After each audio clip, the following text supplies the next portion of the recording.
following podcast contains mature language and adult discussions.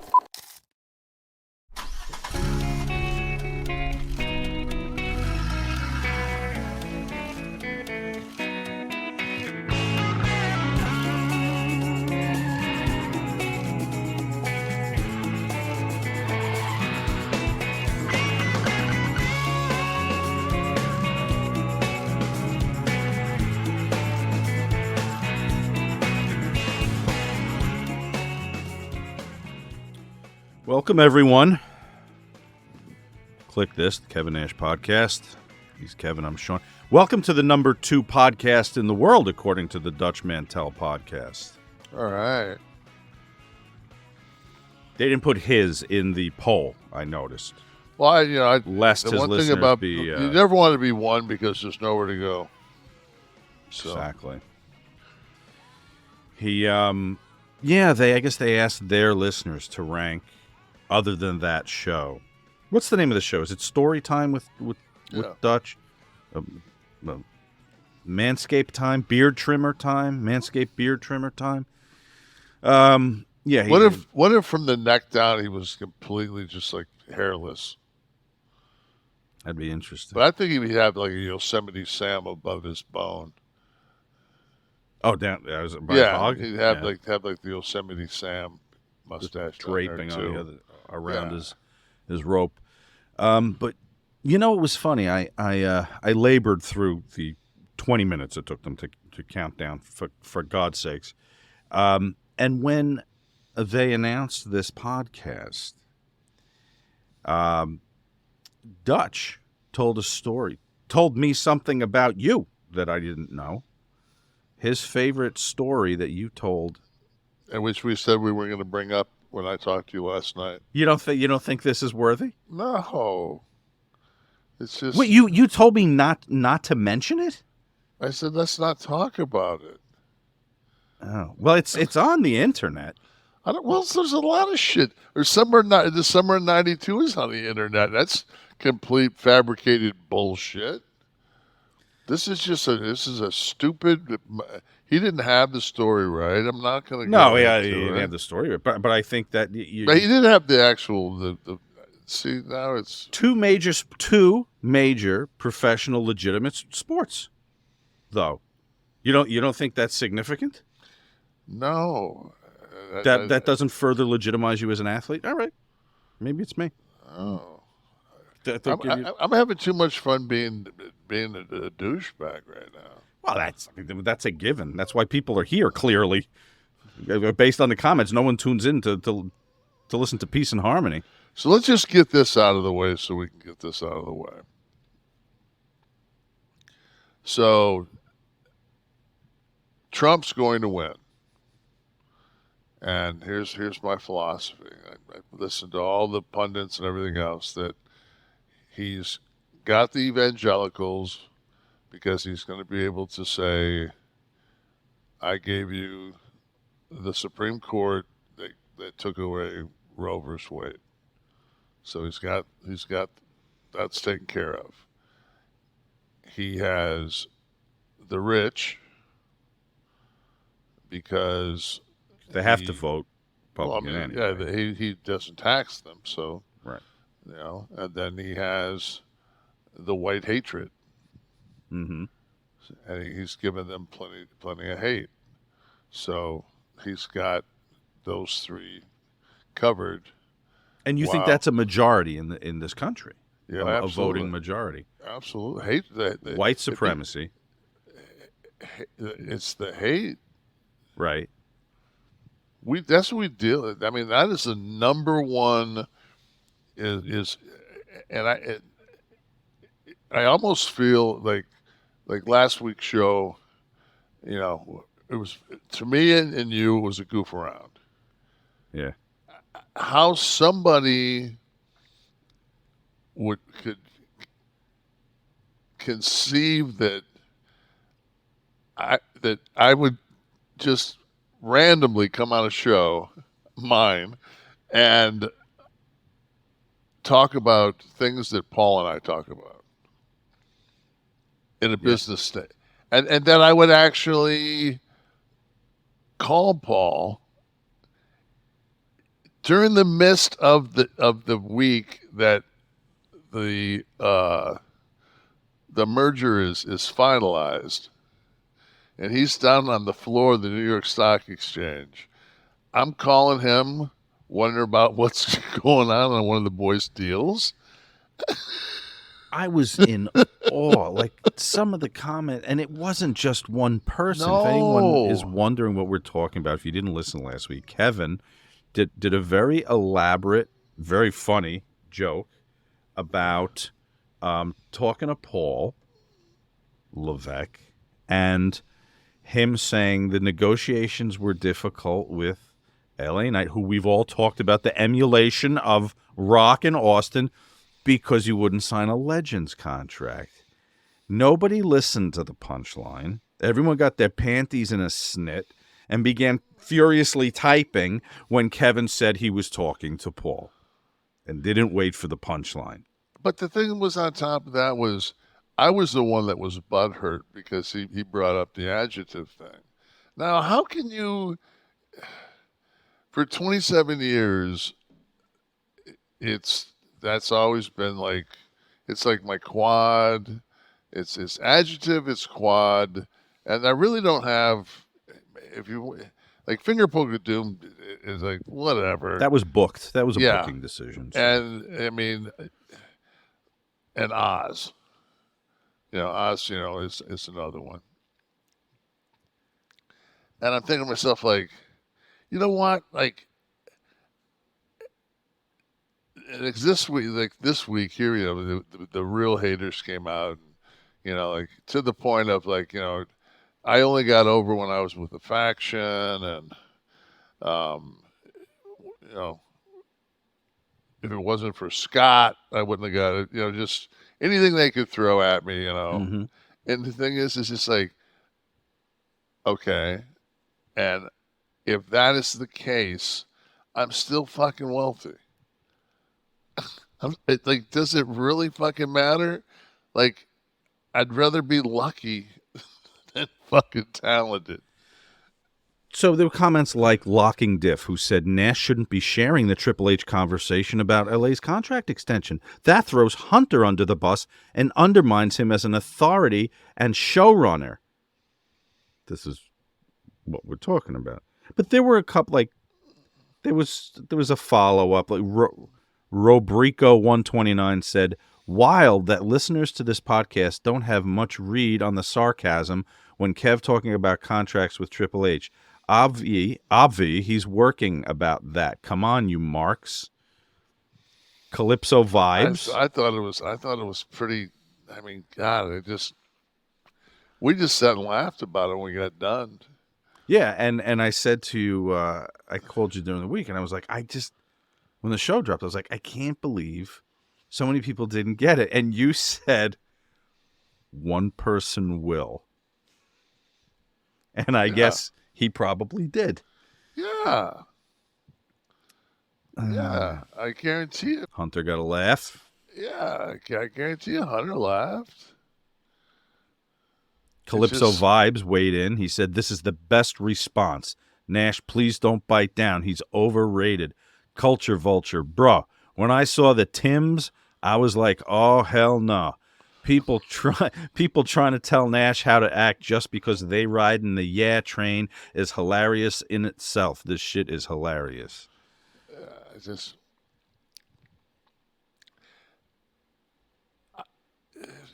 There was a couple that I read throughout the week on different things, and they were like pointing out the fact, like, well, you let this guy get away with this, and you let this guy get away with this, and you let. I'm not like the gatekeeper. I don't watch a whole lot of wrestling, and it's football season, so I mean, it's like, I'm sorry, man. Like somebody said, oh, now you're gonna this football talk. Hey, motherfucker! I get it, man. I get it. It's the two liberals on the screen in front of you, and you guys with your Trump flags in the back of your pickup truck. But goddamn, man, if there isn't one time in this country that we're semi-unified, it's football season. It's football season, goddammit. I mean, fuck there. I don't give a shit about anything. Any pundits throwing out. I'm just like, I said to myself, like, yeah, it's football season.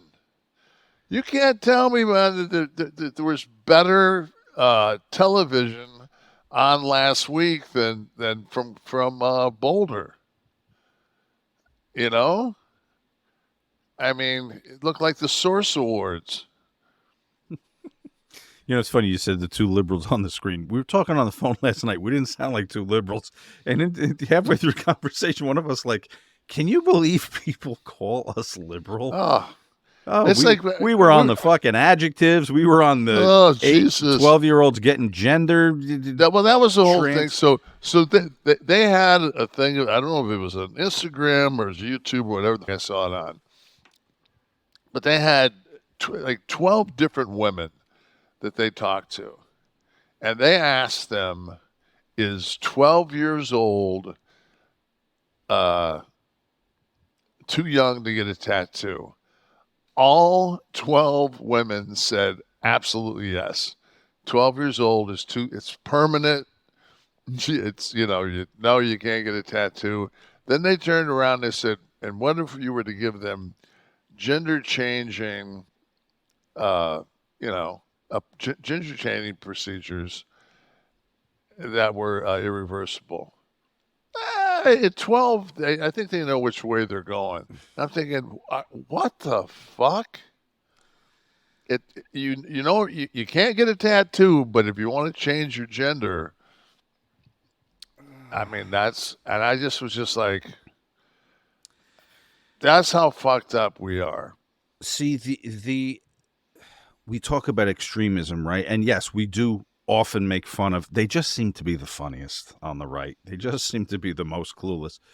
But there's plenty to infuriate you on the left, and a lot of twisted opinions. And I think that our culture has been swept up in this division, and I think people have gravitated so far apart. The majority is always centric, leaning this way, leaning that way. So what did we talk about yesterday? We talked about that, but then we brought up we were talking about abortion, and I do believe those that are pro-choice would still have to agree on a line in the sand for when this could be. I'm excluding any danger to the mother in this discussion. I'm talking about choice. And not a medical concern. And I think most pro-choice people would agree that you have to do 16 weeks. I mean, whatever the number is. I remember I Googled it, and the youngest embryo that ever survived, I want to think was 23 weeks. Right. And that's the one in a billion that actually survived at that age. Right. And me personally, it's just like, I want to make sure that, because there's so many, there's still, like, we live, the majority of us, that because we're on social media right now, we're on a platform, we're talking and we're having discussion. But there's a lot of people that live in Appalachia, whatever the hell that's called. The mountains. Yeah. West Virginia. And there's people that live in Mormons, societies that if something were to happen and they were to be impregnated, and it could be from, I mean, there's all kind of crazy shit going on with incest and pedophiles, and a girl gets, if it's 6 weeks and the girl doesn't even, I mean, you've got to at least be, Got to know you're pregnant. Is that where you're going with that? You got to know that's not. Yeah, like you're not getting fat. Exactly. I remember one time, man, it was about maybe 6-8 months ago, and it was one of those things that was just like the minute it left my mouth. Just, I guess it was the quickness that the woman's head spun at me, and she just had, it was the weirdest abdominal, like she was really thin and she had like this huge abdominal area. And I said, do you know what you're having? She said Burger King. Yeah. And she spun at me and she said, what does that mean? And I was just like, oh, shit. Oh, yeah, that's the Cardinals. You can never do that. Never be the first one in that discussion. You wait until you hear it. It's better to wait until the fucking the guy with the gender plane fucking crashes over your house. Oh, it's a girl. Well, who the fuck came up with that whole the gender reveal party? Oh, God, man. It's just like we live in such a fucking stupid Hallmark society. What's the difference between Sweetest Day and Valentine? You know what? Fuck that. All marketing ploys. You know what? Lakota Team Foster sent us a $5 tip. Don't have to do that. It's very nice. Oh, so I'm going to read that comment on the air. Love that you honor your son T with a tattoo as a permanent reminder of the love, admiration, and bond you both had for one another. Thanks to you both, Kevin Shawn, for the pro tip on my pillow. Who knew he had such anger issues? Take care, gentlemen. Thank you, Lakota, for leaving a tip. ACJ8468 was watching last week and said the banter between these two men is flawless. I take my daughter to school, then watch Kevin Shawn bring humor and light to a dark place. Thanks, guys. I'm sorry it's dark. Glad we could be your light, but but it's man, it's dark out there, Kev. Yeah, man, it's dark. when you can,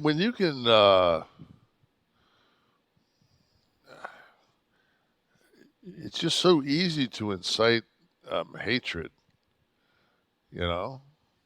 That's what I'm saying. That's what I was saying before. So many, the gravitation to the two sides has made it almost. That's all you see on TV. It's all over Twitter. You can hate the person who thinks differently from you. Hate them, not debate them, not go, oh, this one's a kook. Hate them. Take the time out of one's busy life to sit down and put comments, vile comments, because someone doesn't agree with your closely held kooky beliefs on both sides of the spectrum. Let the 4-year-old choose their gender and let there be the 11-month abortion. You know what I would have? The ridiculous things that I would have chosen to be at 4 years. I wanted to be a garbage man at 4 years old. Not that there's anything wrong with being a garbage man, but my life is clearly on a different track. If I was held to that, if they cemented my decision, I'd be very upset right now. My brother wanted to be a steam shovel driver. What is a steam shovel? It's, it's like we had it on our last thing, and it was a extractor or whatever it was. Excavator, I think. Excavator, whatever. And then I called it a backhoe, and I was corrected online. Yeah, we got. Sorry, a couple of city boys don't, but yeah, get behind the wheel. What's that? A tank, Kev? Is that a tank with a big arm? When we were kids, there was that book, Are You My Mother? And one of the things is a fucking, an excavator. But back in those days, they used to call it a steam shovel. Okay. Back in the mining days and shit, because that's everything ran on, Right. It was almost like they were running on fucking solar. Steam shovel. David Martinez. Shawn, you're referring to some of the videos Scott Hall's Last Call with Scott Hall web series that ran around 2010, where Scott and Zbyzsko would constantly bicker with each other back and forth. It was tremendous. Darn shame Scott didn't have the technical expertise around him at that time, because he would have been a great content creator and podcaster. He would have been hilarious listening to him every week. We had our own show for 30 years. Yeah, it's true. In the front seat of a car, just. Could you brought that here? I would have been superfluous and happily stepped aside. Global we would never have gotten. I can barely stay on point with you, fucking, That's true. They think this thing goes around the around the world. It's like going when you take the kids to the bowling alley, and they got the gimmick where the gutter guards go up. Yes. And so you can't throw a gutter ball. Yeah, I'm your gutter guard. And I'm still throwing 3 lanes down. Fuck. Whoa. Oh, that's great. I hear T-shirt idea. Global global psychosis. I asked Eric Bischoff, who coined the term New World Order for the faction during one of the Q&A live streams, a show called After 83 Weeks that Steve Kaufman used to host. And he confirmed that Zbyzsko came up with the name. The name, maybe not the faction, but the name. New World Order. I don't give a fuck. So I have to. Well, I was making some jokes at his expense last week. Oh, okay. So I want to. Well, you know what? Larry's such a serious guy. I guarantee he lost so much sleep. Well, I got a man up. Is he determined if he was 170 or 180 yards from the pen? Tommy Damon. I'm going to try to read this one, Kevin. Aw dang. Listen to the inner poet flow out of Brother Oliver. I dig it, him and Kevin and T. God bless his energy. It's still with us every podcast. You can hear T's genius on Sophie Bug Time.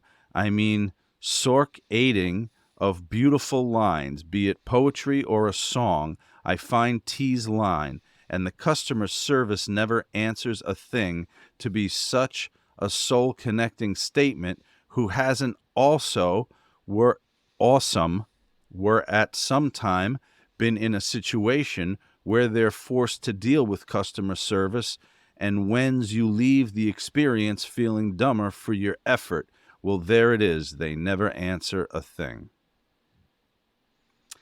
This is a good time, I think, to say tonight's show is partially sponsored by Get Blitzed. Guys, the high spot of the show brought to you by Mickey Ray Sinatra and his Get Blitzed Lit Aid. That's right, nano-infused Delta-9 THC sip and syrup. You could be rocking them with, what the hell was his name over there, for God's sakes? Tommy Damon. Kevin, this is Delta-9 sip and syrup, and you are a fan. Super potent stuff. THC on steroids. It's a syrup. Did you do a little Sprite? No, I did. I came in tonight because I was stoned last week. That it was too easy just to kind of.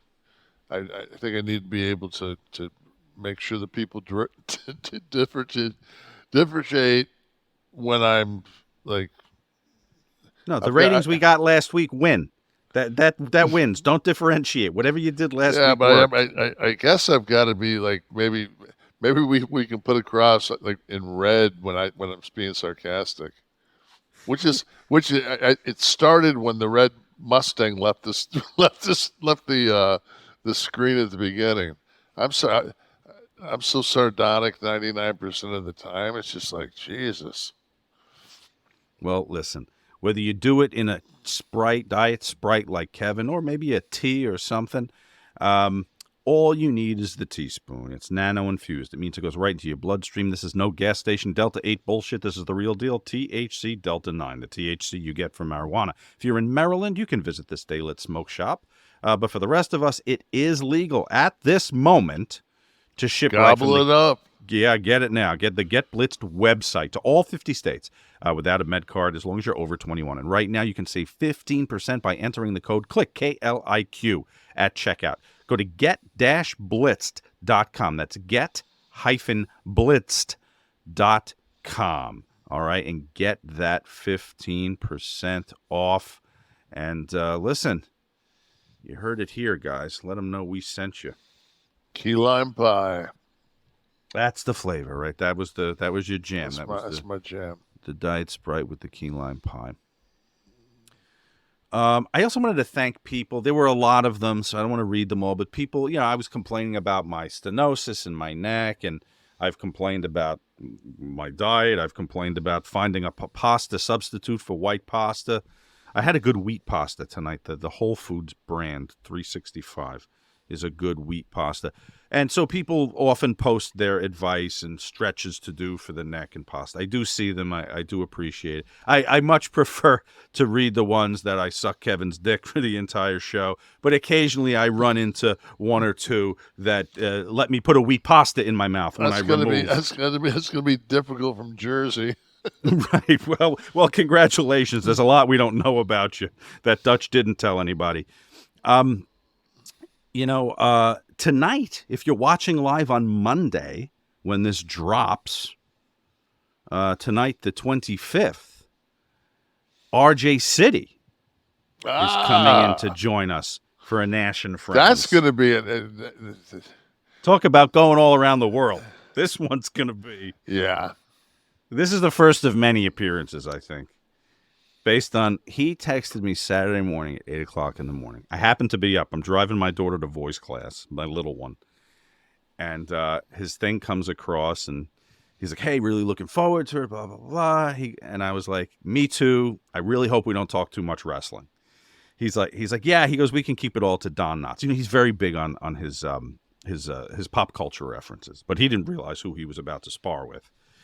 So so we go back and he throws the Don Knotts. I say I prefer Norman Fell, and he drops some knowledge that he was forced to do the Ropers spinoff, and so then he claims he's Canadian. He said he was Canadian, and I said, well, I'm sorry to hear that. You can't get Zell or guns. I said, but you gave us Schitt's Creek, so thank you for that. He said, I'll have you know, I auditioned for the part of Chris Elliott's son in Schitt's Creek, and I said, I think you're a little too butch. And he said, well, that's what they told Toady Fields. So here we go. We're going back and forth. I said, I think we've covered all of the guest stars on Love Boat. So stop before I draw my sword and slay you with references to Gavin MacLeod's impressive fupa as Captain Stubing. That ended it. But yeah, he's roaring and ready to go. He likes you very much, Kevin. Oh yeah, he and I, we've always gotten along very well. Yeah, because I think it's just respect. Yeah. I just love that. Tune in tonight, and I'll tell you what I love about him. It harkens back to the old school in many ways. Yes. He's very new school in many ways, but he's very old school in many ways too. Not many people have a plethora of knowledge of Sid Caesar like he does. Exactly. There are gonna be Dick Cavett references probably. Oh, it's This Shecky one here, Green. You're gonna have to. People will have to be going between Google search and IMDb the entire time. Anyone under 40 can skip this one. Yeah, so join us tonight. Nash and Friends. You got to go KliqThisTV.com. It is worth your subscription to join us every month when we have fun with one of Nash's friends, like tonight with RJ City. So go to KliqThisTV.com. A lot of people don't know this, but RJ and I did a film, Monster Brawl, up in Canada, and he played the werewolf. He might have played more than that though, because he's really just a chance meeting that you're both on the same film, or was it like directed by Larry Zbyzsko and he called a bunch of wrestlers to be in it? No, it was just a chance thing, and we met, and I met another buddy of mine, Rico, was on that, like just I don't know, we just shot it up in Canada and had a good time. And Monster, it was comedy? No, well, it's famous monsters of filmland, basically in a pro wrestling environment. Oh boy, Wow. Okay. Yeah. This gets made. I have a script still. That's Rico. That's Rico right there, my buddy Rico. And you're doing I'm Colonel Sergeant Slaughter. There's me.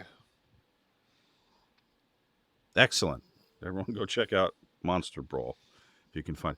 Guys, listen, we have a new advertiser, folks. We are happy to welcome a new advertiser, Boebert Wax by Hand service. Okay? Oh. Guys, if you don't have the shine you want, this is the service for you. Automatics are welcome, but Boebert prefers working stick. She really gets in there, two-handing it while you reach over and honk her horn. Forget money-back guarantee. Who else offers congressional certification? Guys, kick those others to the curb. Get rid of your old detailer or Catholic priest. No one puts more wrist into it than Boebert herself. Forget those big crowded garages. Any dark theater will do. First-timers are welcome. Book now and get a free vape pen. Guys, if you're tired of those big grease monkeys doing a half-assed job and want a trashy, drunken cheerleader experience, try Boebert now. Dial 1-800-SENATE-HO. There's some video. That'll get us right into the stiff one later on. But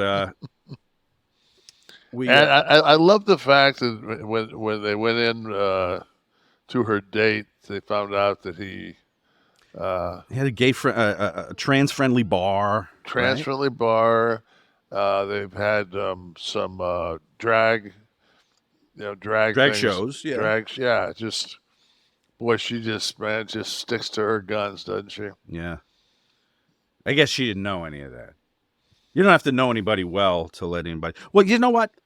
I can't make any assumptions. I don't know what was being discussed right there. I'm going to give her the benefit of the doubt that was a medical examination. See, and I thought to myself that she's just like a lot of girls that just was never learned how to drive a stick. So right. I thought checking for testicular cancer. Maybe he was checking for breast cancer. I mean, it might have been a health thing. So I don't want to. Goiter. A goiter. Always checking. I used to always do that in wrestling. I'd pull my trunks open while two guys are putting a match together. I say, "Can you touch right here? Does that feel like a goiter?" And they just look at you like, "What the fuck?" You must have been a I'm sorry. I'm sorry. Were you putting a match together? My bad. Eric Bischoff here again, telling you about our friends over at SaveWithConrad.com. Now, Conrad's always talking about how they are helping homeowners save money, but did you know that Conrad and his team can also help you become a homeowner? They make the home buying process more enjoyable than, I don't know, making out with Stephanie and Linda. Ouch! But don't take my word for it. Hi, I'm Sarah Davis, and I'm from Nashville, Tennessee. So my husband has been a huge fan of Conrad's podcast for many, many years. And for years, we were on road trips, and he would have me listen to it. And then I got really into it. And so when it came time for us to buy a house, it was kind of like, there's really no other option at this point. Like, we have to go down this path, right? It was the best. I worked with Steve. I don't know what to do. I was looking more for preparing to buy a house. How do I get this in order? What does this need to look like? What do I need to move around? What's more important that I pay off first? Because I'm a first-time home buyer. I don't know what that needs to look like. So that's when I called you guys and I talked with Steve, and phenomenal from day one. I got a full education on home buying before I was ever asked to fill out an application, before I was ever asked to do anything, which is just, I mean, I cannot brag on you guys enough. I literally cannot tell enough people about you, because we would not have a home if it weren't for you, if it weren't for that interaction and weren't for the learning process. And I feel like I went into being a first-time home buyer by the time we got through the end of the process with the same education that people need 4 or 5 homes to buy. And so now I feel like, all right, well, we can do this. We can do real estate. I can actually make good decisions and ask good questions at closing and beyond because of everything that you taught me. My name is Sarah Davis, and I got into my dream home with Save with Conrad. And unlike the dirt sheets, we're not making this up. Check out all the 5-star reviews. Go to SaveWithConrad.com and do it today. You'll be grateful you did. NMLS number 65084, equal housing lender. Woo! So. You know, the DraftKings King of the Mountain contest, there's a goddamn 5-way, 5 5-4 tie. So we're about, tied for first, which is about as good as it gets if you do a season of betting football. Is about if you're 5-4, you're one of the lucky ones. This will be 3 games a week for how many weeks are we now in football? Didn't they extend? So was it 18 now? 18. 18. And then if we go into the playoffs, that's 50, 54. Am I doing that right? 50 goddamn 4 picks. So 5-4. So our picks this week are as follows. So this is recorded here because we're going 3-0 this week. I feel it. Michigan, this is college, the first one. Michigan giving 20. Obviously, it's Michigan giving 24. Homecoming, Harbaugh's back. Return, right? Michigan's got either 1 or 2 defense. I think they're giving up 5 points a game. And I don't think Rutgers has put more than 17 points. Yeah. So Rutgers, Michigan giving 24 to Rutgers. We also have Oregon giving 21 to Colorado. Colorado, who helped us by covering, though they lost to Wisconsin by less than 4, I think it was, in week 1. So Oregon giving 21. No, Nebraska. What did I say? Wisconsin? Well, they're red. They beat them. They beat them.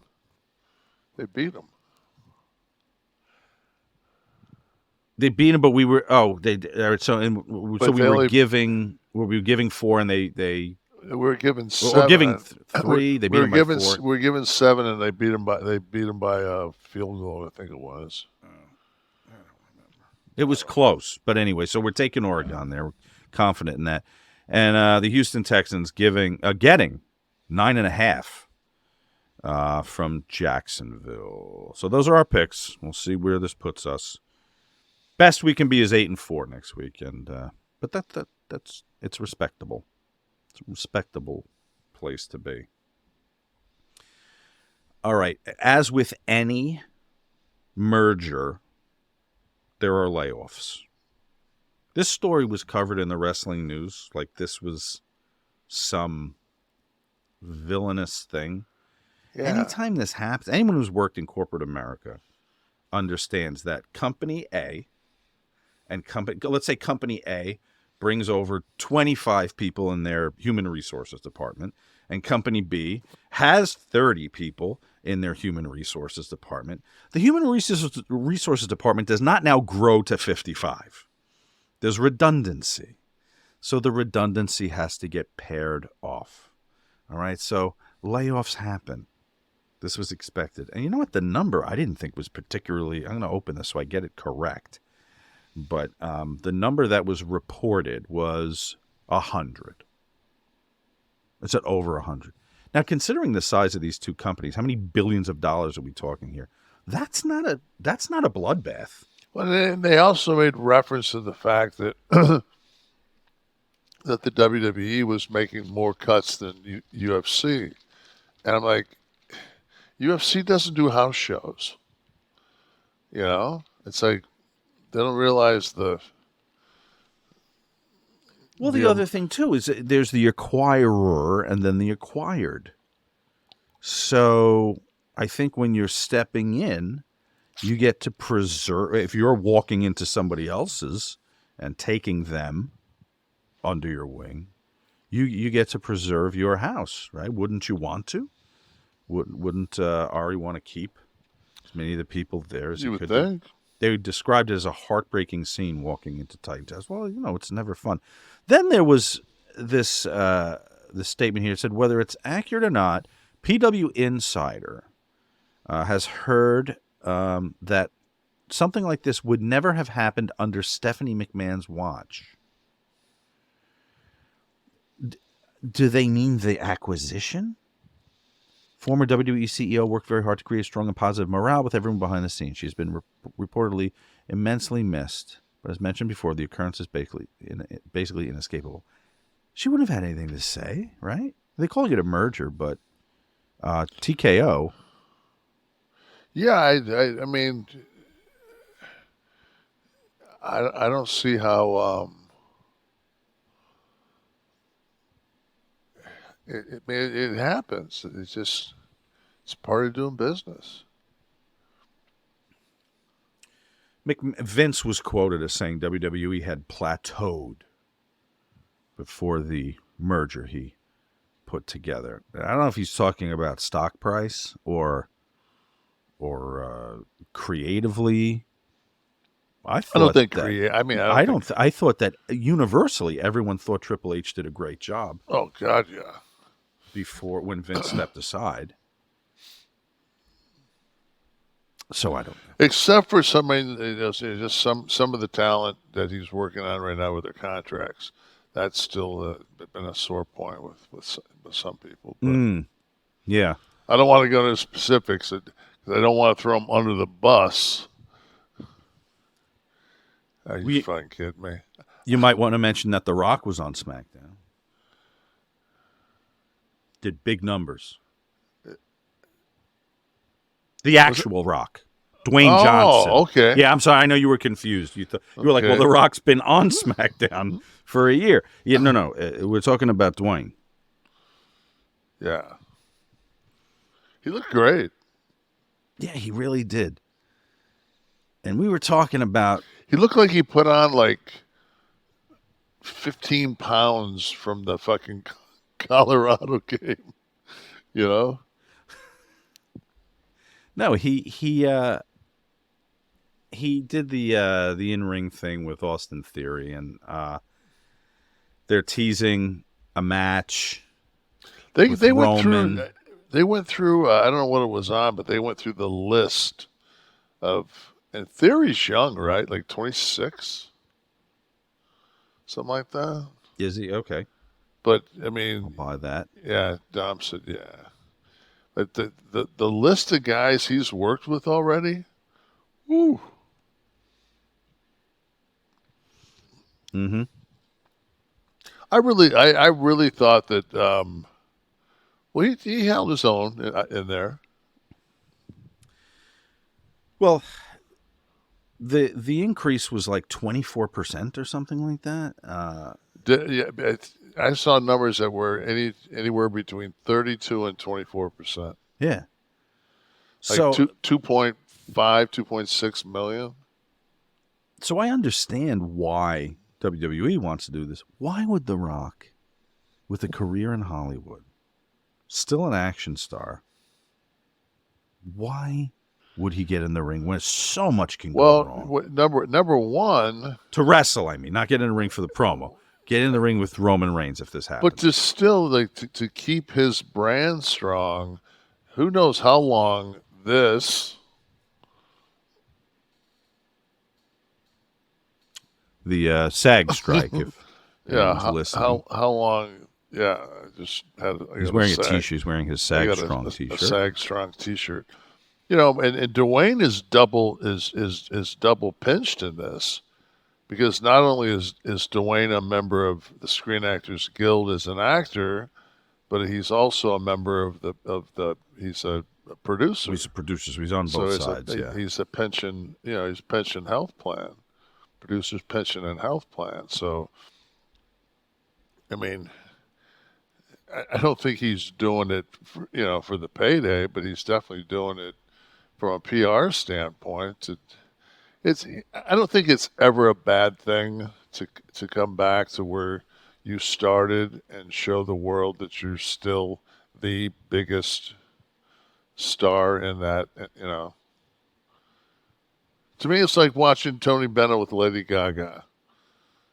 And he's 90, whatever he was, and he's leaving his heart in San Francisco. It's just something special about being able to do it. And Rock's 50, I know how I felt when I was 50. So is that logic that if there were no strike, maybe we wouldn't see him in the ring? I don't know. I think that I think you got a lot of intangibles. I mean, you've got who's going to wrestle Roman at Mania. They're pushing John back in. What do you say to anyone who says, see the goddamn roster, you have to bring The Rock back? The roster's not impressive enough. There's nowhere for Roman to go now. The Usos aren't going to... Roman's taken has taken a little time off. So, and then you got, Brock's a part-timer now. So it's a brutal it's a brutal life, man.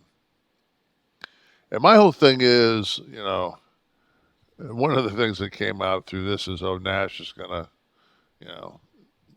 go in the Rumble, and because I hold people back, I'm gonna go in the Rumble and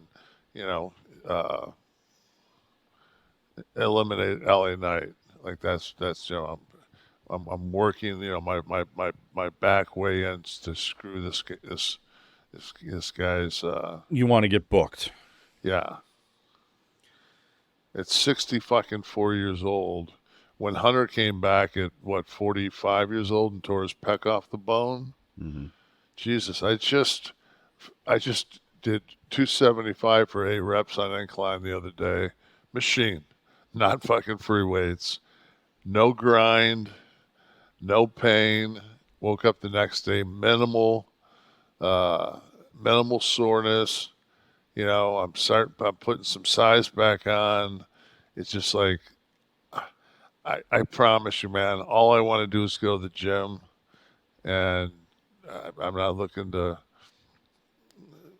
I'm just not. I'm not looking to get in the ring. I don't think anyone. I saw some stupid posts. I saw stupid posts. I think, it's just like people have no idea, man. Half these people probably fuck their pets. We just see everything now because everyone's got a computer. Yeah. But I think it's cool that Rocky comes back. I think it's cool that he's never tried to hide. He's never tried to shy away from his time in wrestling. I guess it's more legitimized now than it was. I think he did it, though. You think? I think Dwayne legitimized being a professional wrestler because of his crossover. He became the top box office star. Okay. So he by it's like anything else. I don't know. I wouldn't take the chance. If I was Rock, I wouldn't take the chance. Maybe he misses the ring. I don't know. I've never been in one. But, you know what though? It's the one thing I will say, and the last time I was out there, and it was just for that rundown at the 49ers Stadium when Sting and Triple H had their match, mm-hmm. and we came down, and it was just like you stand on the top of that stage and look down that ramp, and there's 85,000 people. Like, the only, unless Cecil B. DeMille is going to put together the remake of the Ten Commandments, you're not going to see anything. Anything. It's just such a unbelievable, that energy and that's just. There's just nothing like that. I believe it. Except maybe getting your knob fucking shined in the Gummy Bear fucking. Yeah, not bad for a first date, right? Yeah. And then the funniest thing I saw is it was a picture of her walking out. The guy was in the background, and like the person was basically making her exit, and they had the thing read. He says, "Do you have any idea who I am?" He says, "Yeah, Sarah Palin with half the class." I was just like, wow. It was a meme, a meme edit. Yeah, a little meme edit, but I don't know. And the thing is, see, this is the thing on top of it. All those states, Like I think it's like South Carolina or South Dakota has like that same kind of looking governor. Like what it is all them old white dudes. They get together and it's just like they don't fucking give a shit about the politics. That girl down in that crazy broad in fucking Arizona that ran for governor. Mm-hmm. The weather woman or whatever the fuck. Yeah, she's kind of got a little something to her. She's gonna, she was just so batshit crazy that, they couldn't vote for her. But Listen, the only thing that warms my heart more than seeing some video, and let me just say, as we watch that video, she's not hard on the eyes. I mean, this is not the butt of the joke here. And we'll cover something coming up in a minute about that because we're gonna replay this, and I wanted to bring up something about an event that she was scheduled for, which suddenly her name is off the event, and she was gonna, yeah. We can go through that, but I first want to tell you that temperature is all about a good night's sleep. A good night's sleep is all about temperature, I should say, and it can have such an impact on your sleep quality. If you wake up too hot or too cold, this is a problem. I highly recommend you check out Miracle Made's bed sheets. They're on my bed upstairs. I know Tamara is a big fan of it. Inspired, yes, inspired by NASA. Miracle Made uses silver-infused fabrics and makes temperature-regulating bedding.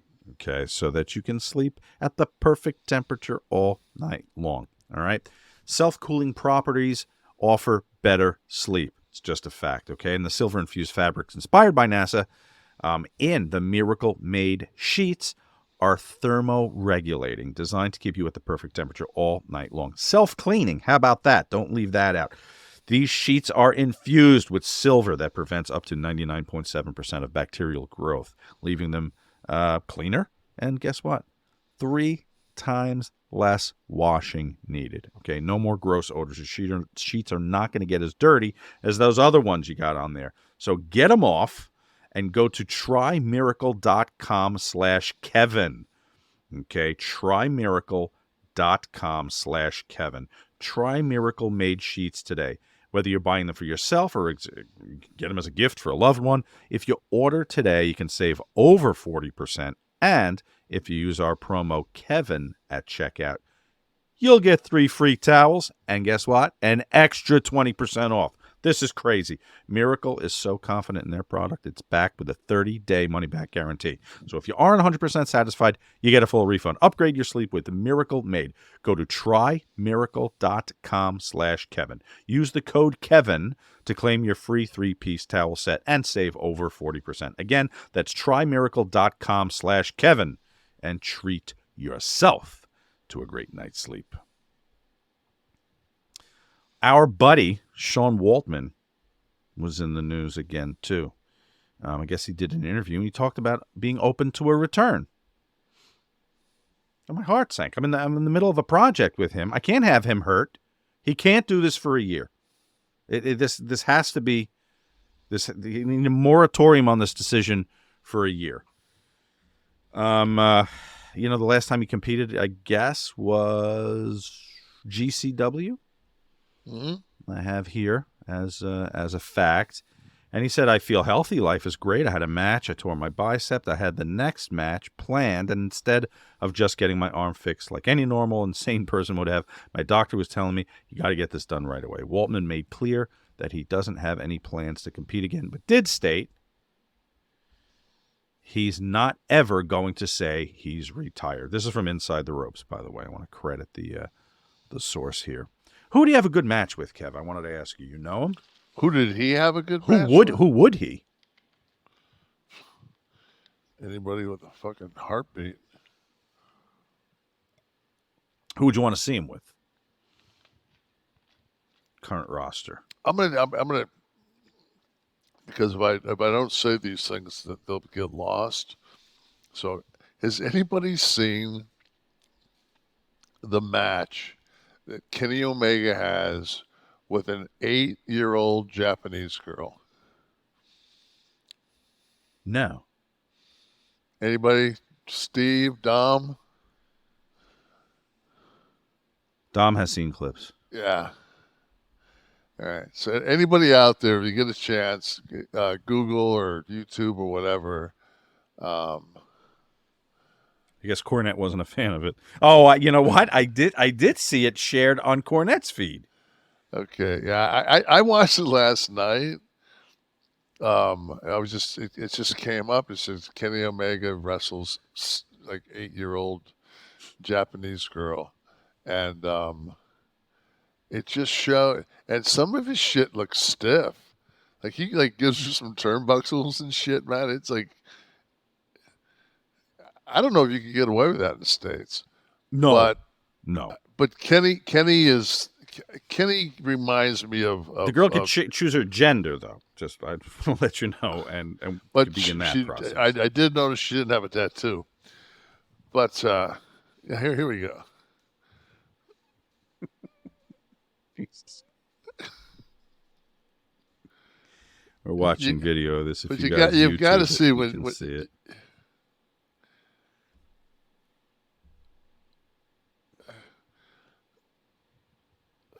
Wait till he gets on her a little bit, though.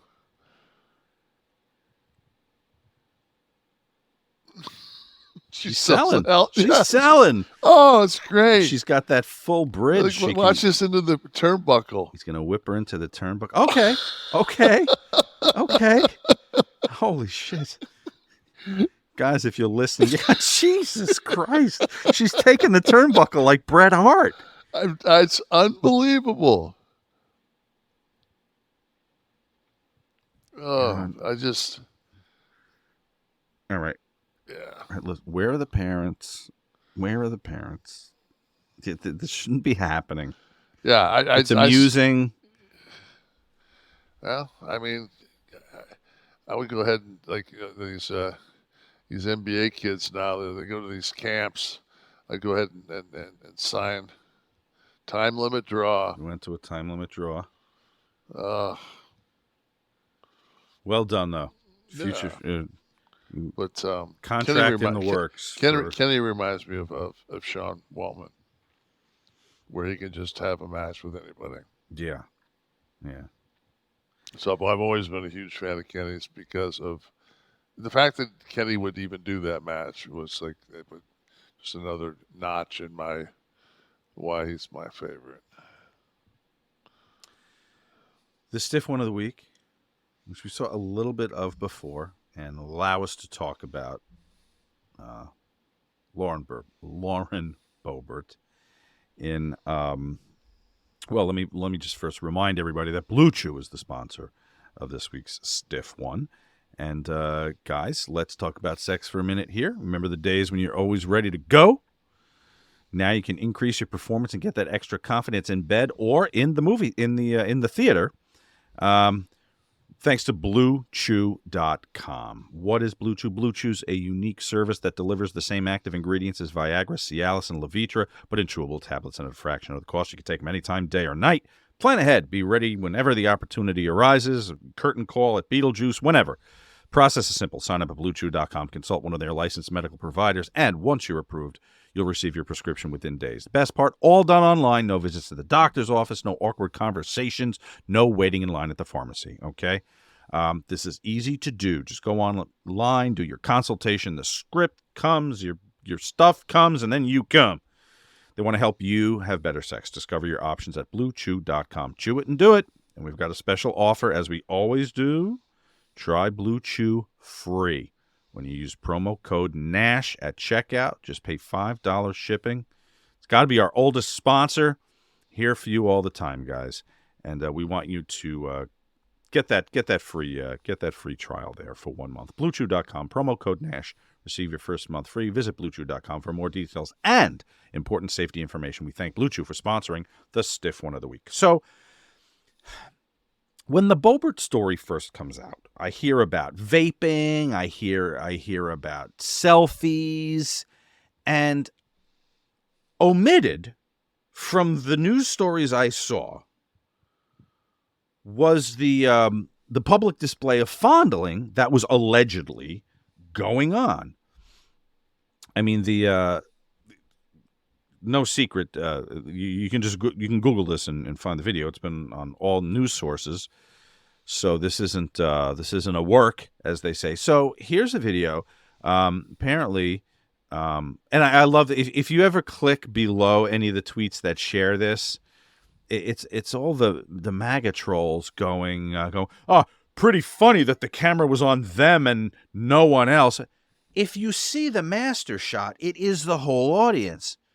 The news zoomed, right? Or they zoomed when this was going on. It is a shot of the whole orchestra section. I guess there's a camera probably in the balcony, and then one on the lower section. Everyone's saying I don't see any children. There is footage of people filing in, and at least one young lady I saw walk in the row behind them to their area. So, okay, I'm going to shut up here, and we're going to enjoy the clip, and I'll narrate for the folks listening. So allegedly Lauren and her date there, and I guess he's doing an impromptu breast cancer examination. Yeah, Lumpectomy. Yeah, on the right one, and then she double hands down into the. Here's a replay. We'll do this. This is like I feel like John Madden here. And Pat, look at this. Got the right jug in the hand. She got. Did she get them both in? She's got the one between. Look at it. There goes They're the both second in. one between the legs. Drag that second one in.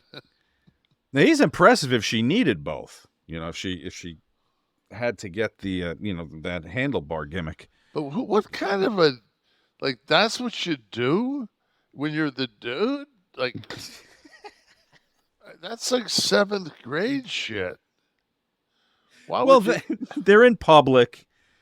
I mean, he couldn't motorboat the whole thing there because would have made too much noise. Probably. Get way easier. I mean, if I'm going to do something, what does she got? Has she got a skirt on?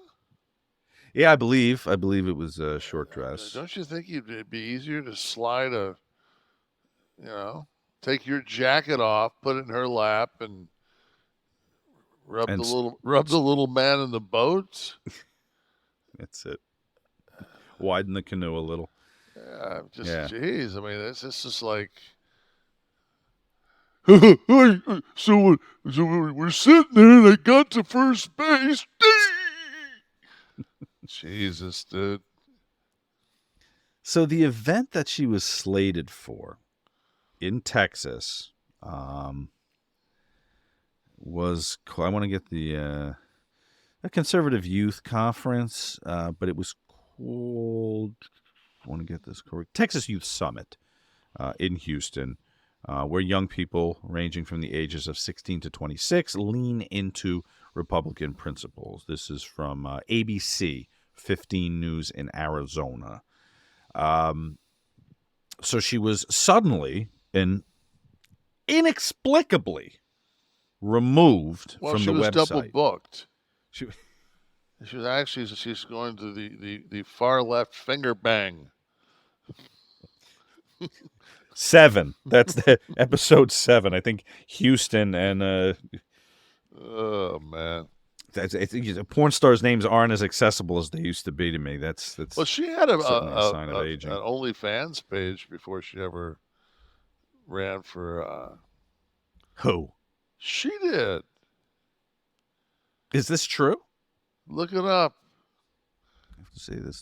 This is new. Cameraman, look up. Zoom up the OnlyFans for her. I can't believe it.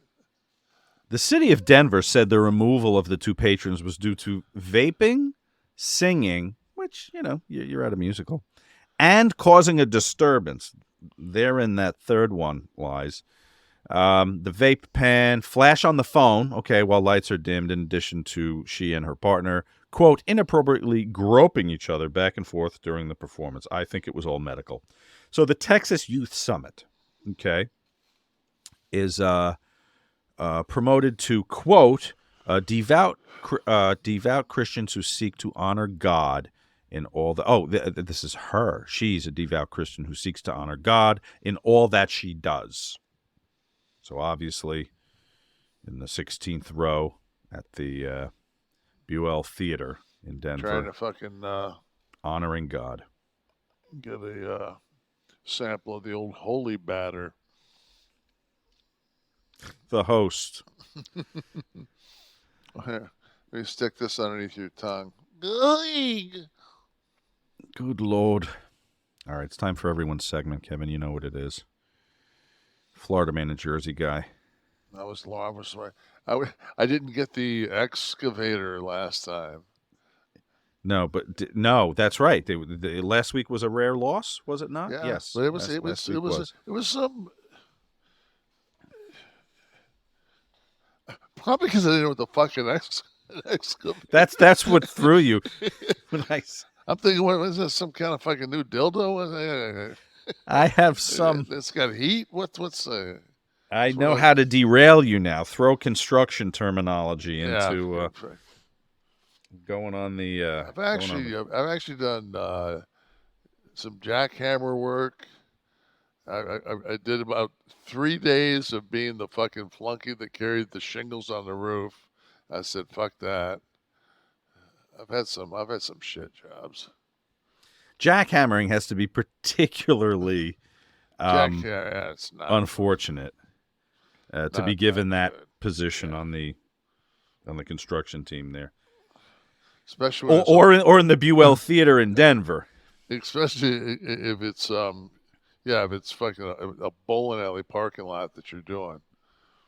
Right, a few hundred square feet of terrain. All right, let's check out this Florida man and Jersey guy. All right, first headline. If anyone doesn't know, this is actual headline. One from Florida man, one from a Jersey guy. Kevin will decipher just by hearing. Almost like David Copperfield, magically. I'm more like Karnak. Karnak, yeah, one of them. David Blaine, very heavy mental action here. All right, first one. Man allegedly harassed farmers when they wouldn't let him have sex with their cows. And secondly, hole in one leads to manslaughter arrest of man who continuously punched an 87-year-old. Wow. First one, man allegedly harassed farmers when they wouldn't let him have sex with their cows. Cows in both places. I actually there's a breed of cow called a Jersey. So I'm going to say that the cow is the Jersey, and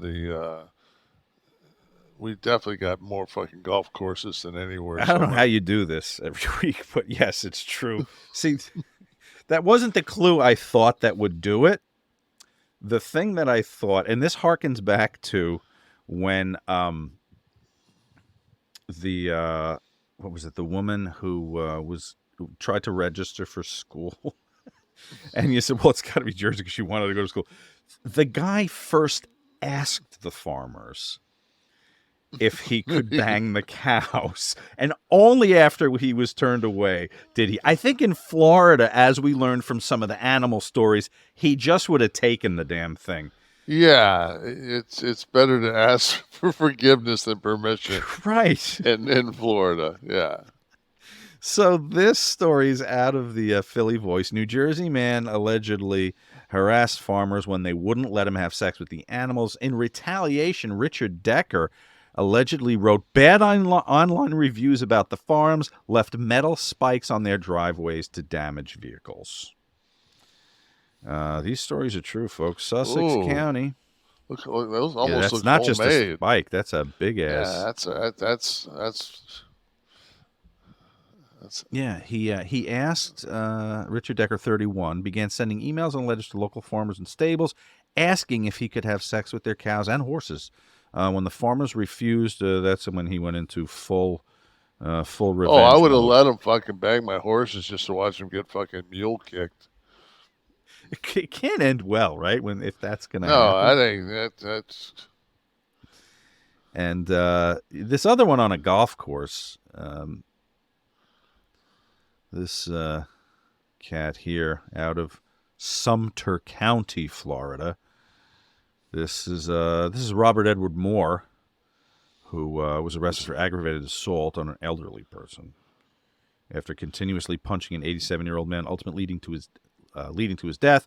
They had to track him on cameras to find him. They eventually found him out on a golf course, and he was being videotaped for getting a hole-in-one, and they found him, and that was the guy, and they locked him up. I thought that was Biden for a minute. Well, this is he was an actor, Richard Decker.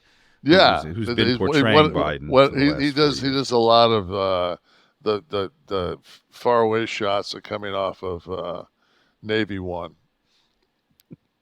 So really, let's get that salute down. I don't think the cows or the horses would mind so much if you weren't groomed properly, but if you have a product like Manscaped available, you'd probably want to use it for. I think a horse is going to want to see as much as that meat coming at him as possible. So I'm going to have to think it's another horse. Yeah, well, yeah, horse cock. I'll take that.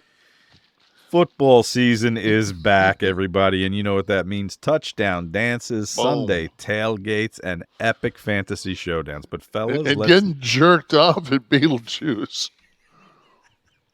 Let's not forget the real MVP of the season, including the all-new Beard Hedger. It is Manscaped, the Beard Hedger Pro Kit. All right, it's your ultimate luxury beard grooming experience. This kit is the secret weapon for staying sharp on and off the field. Don't fumble this opportunity. Head to manscaped.com and elevate your grooming game with the Beard Hedger Pro Kit. Join the 9 million men worldwide who trust Manscaped. You heard that right, 9 million men. That's like 109 MetLife stadiums, okay? Go to manscaped.com. Get 20% off and free shipping with the code KLIQ, K-L-I-Q. Kevin, you have a well-manicured beard, so you can speak firsthand to, first of all, the cordless trimmer with the rotary wheel that gives you 20 haircutting. I actually did mine today. Yeah. I trimmed mine up because I'm going on the road this weekend to sign. 20 different lengths. That gives you a lot of opportunity to precisely get the size of the beard growth that you want, stubble or full beard or whatever you want there. It's waterproof, you can use it in the shower, obviously. Titanium-coated T-blade. It's tough on hair but smooth on your face. Now, don't forget that they've got the balm. The beard balm, okay? Their liquid formulations are just as exciting as the mechanical. They got the beard shampoo, beard conditioner, beard oil, and beard balm. They're the key to feeling victorious this season, taking your beard game to the next level. Get 20% off and free shipping. Go to manscaped.com. Use the code KLIQ. That's 20% off with free shipping at manscaped.com. Use code KLIQ. Your grass is not artificial. Keep it shaved with Manscaped. Just want to give some of the rookies out there a little tip. This would be great. Yes. When you're going to do the down there with the say for instance you're going to go see Beetlejuice. Right. You got tickets, and you say, you know what? I don't have any facial hair, but let me go ahead and trim up my shaft a little bit.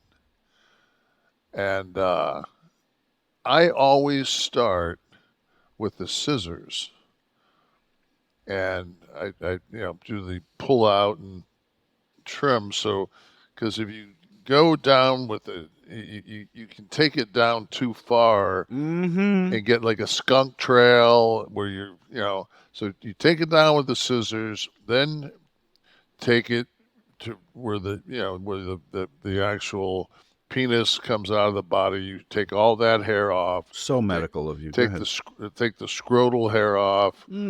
Go up that mid-sagittal area between your and then if you have to, you got to get in there and trim some of those. If you're getting dingleberries, You got to get in there and You got to go in and get yeah. and then make sure when you get done with that, with all that, it takes you 2 seconds. If you don't have rubbing alcohol right there, I've always got my Listerine. I clean my You and Ty, really, apparati. don't you? Yeah, and then witch hazel is always good to get in there, and after you do a little anal trimming, a little witch hazel to calm things down. So. I don't know another show that provides as much of a service as I mean. I'm sure JR goes through all this too on his, but I just This haven't is heard. Manscaped. This is, Yeah. I mean, like we if it's Blitz, if it's, I mean, there's some, we got We go deep. We No pun, yeah, no pun. we sleep in the sheets. I mean, it's like Absolutely. if you're one of our sponsors, we love, Absolutely. I got my Manscaped bag right here. I have it right here. So thank you, Manscaped. And guys, let us know. Let us know if it's doing for you what it's doing for us. And anybody out there that does use Bluechew and is able to rifle their wife off with a 4-minute continuous orgasm. Right. So far, 3 is the record. Three's the record. So we're looking for somebody out there we're hoping this isn't some kind of a Bob Beeman thing where, the 3 minutes is going to be there forever. So yeah, let us know 4 or up. Like, if you put her in, Yeah. if you put her in the emergency room, let us know because it'd be an advertisement. or, I mean, if it's just, if it's just get a little fountain going there, a little squirt action, that's always appreciated, to know that If I wasn't so concerned about YouTube, I would delve into the discussion of how that exactly works and what the emission is.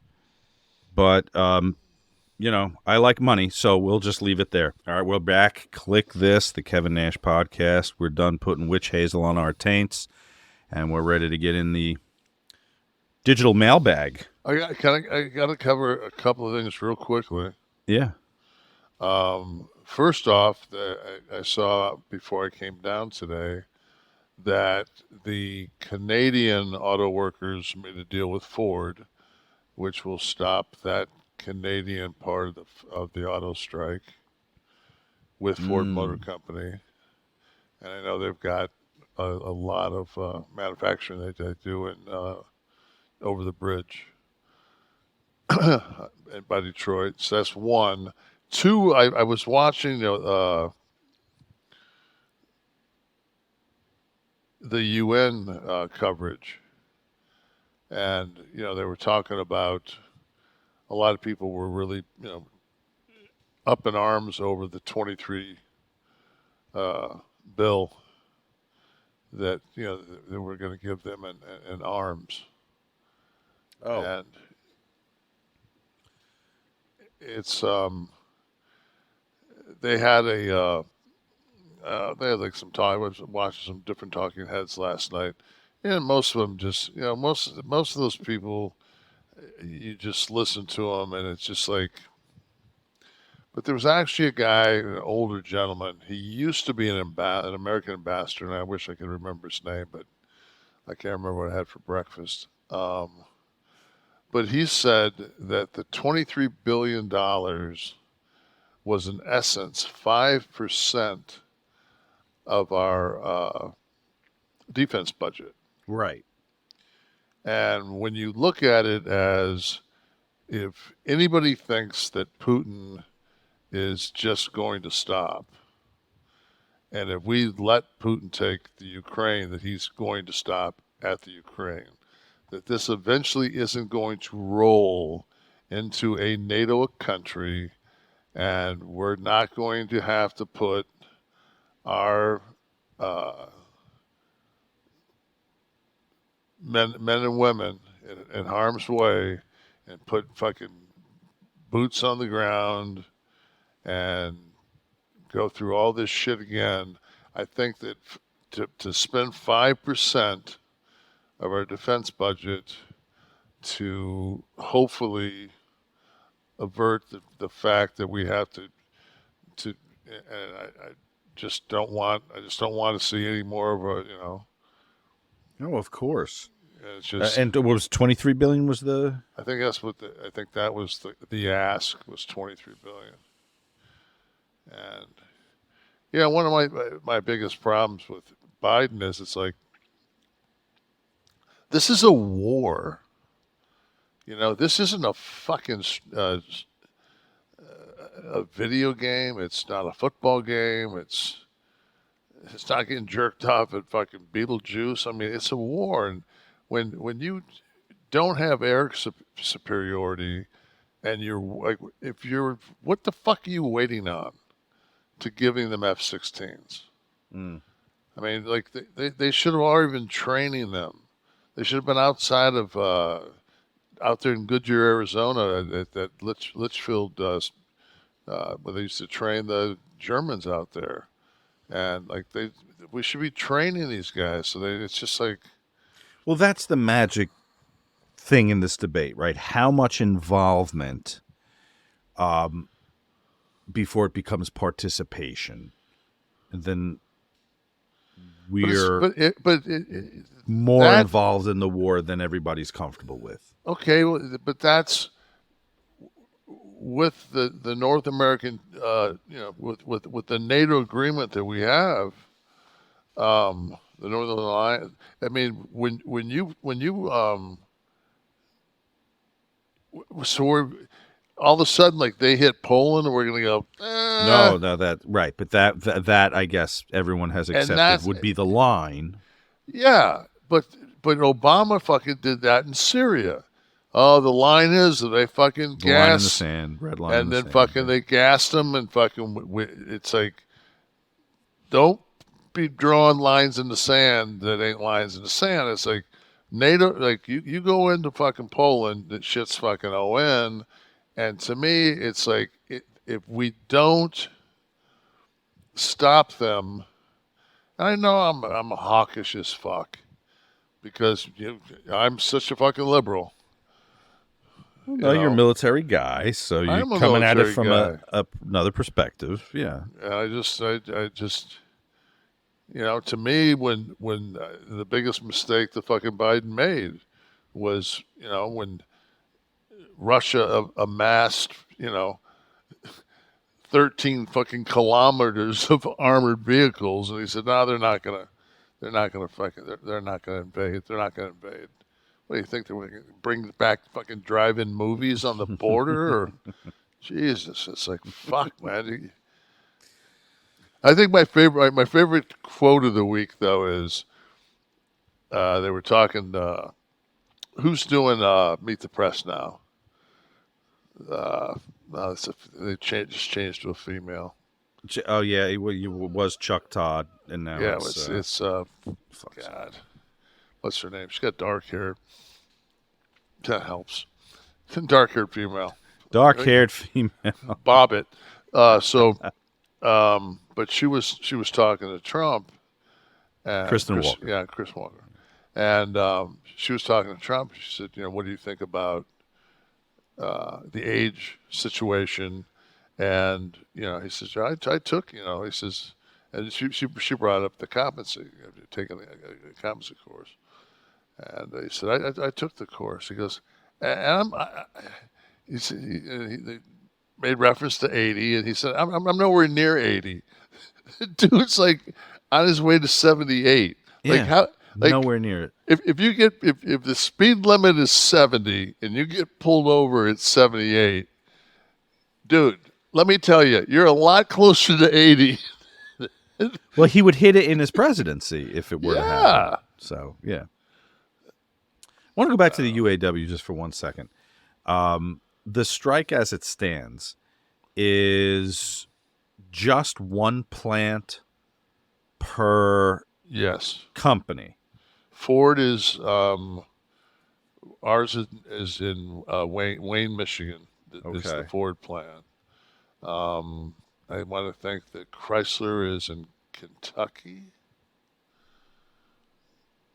Okay. The thing is, though, that my wife is reading a book and I'm watching the news. And she's sitting next to me, and they said that if they expand this strike, that it'll cost the automotive industry $40 million a week. And she says, how much? She goes, fucking pay him some fucking cash. Like, Jesus, like, there's like that, you know, I mean, There's that much coming in. Yeah, like. Well, that's what brought this about, the record profits, right? That were. Right. And I balked when I saw that they quoted they were looking for a 40% increase in salaries and benefits. I was like, okay, big ask. But they matched the executives' raise percentage-wise. So I was like, okay, that's interesting. So well, 40% raise up top. Everyone said, well. When you walk onto a fucking car lot and you walk over to a fucking Ford F-150 and you look at it and it's not, I mean, it's no showpiece and it's fucking $93,000. You're like, when the fuck? When did an Escalade cost $135,000? Is a Ford F-150 $93,000? Fucking like loaded it is, yeah. A pickup? Jesus, wow. Okay, yeah. Well, so yeah, no, it was much more. Maybe palatable. that might be that may be a 250 or 350. I know that I wasn't looking. I wasn't looking at 150. That's a crazy ass number, though. That's a crazy ass. Well, I mean, I saw a Escalade, extended length Escalade, sticker price was $132. Right. And a fully loaded S-Class S550 is $135, $132. So you can either drive an S-Class or an Escalade. I'm sorry, man, but I ain't driving no fucking truck. Right. I'm not buying any of that shit for that fucking much money. I'll put it in the fucking stock market. Yeah. You handed them a check and avoided financing altogether. Oh, I'm sorry. Maybe you didn't realize I don't give a fuck what I drive, and I also don't give a fuck what you think about me or anything else. More lessons from Uncle Kev. Ask Nash. Hashtag Ask Nash. Like Uncaged Rage has written in, I've been doing a deep dive into most of Hulk Hogan's lies. Corny did a good half-hour segment, including Hulk claiming Harley burned a WWF ring, turned around, saw Triple H, and asked for a job in the WWF. Has Hogan ever said anything that seems to be BS around you? How would he burn? I'd have to get more. That's how it was written, but I'd need to find more details to see what exactly. Harley, Hogan, and Triple H, and a triangle over Harley being employed as I don't know. But did Hogan kind of have a rep for telling tall tales at the time, or is this all in retrospect once he's out of wrestling? Not with the. Anytime he's just not a storyteller to me. Okay, so it's no. I think we all protect. I think we all. Anybody that's had any kind of a power in the business is going to paint it to. Oh, of course. Listen, yeah. I've talked to you motherfuckers long enough. Every house was a sellout. There were always 5,000 people turned away. I mean, there are certain tattoos that all the boys kind of wear that are the same story. But I don't think I don't think that I've ever said that I was the greatest champion, or I don't think I was the worst. I think I just was. I think I was blessed. No, you've pretty much copped to the 5 or 6 moves. Yeah, but I mean, in the context of the whole look thing at about what I did with it. My whole thing is this: I went from fucking Oz to having the IC tag and world title in 3 years. And then the year that I won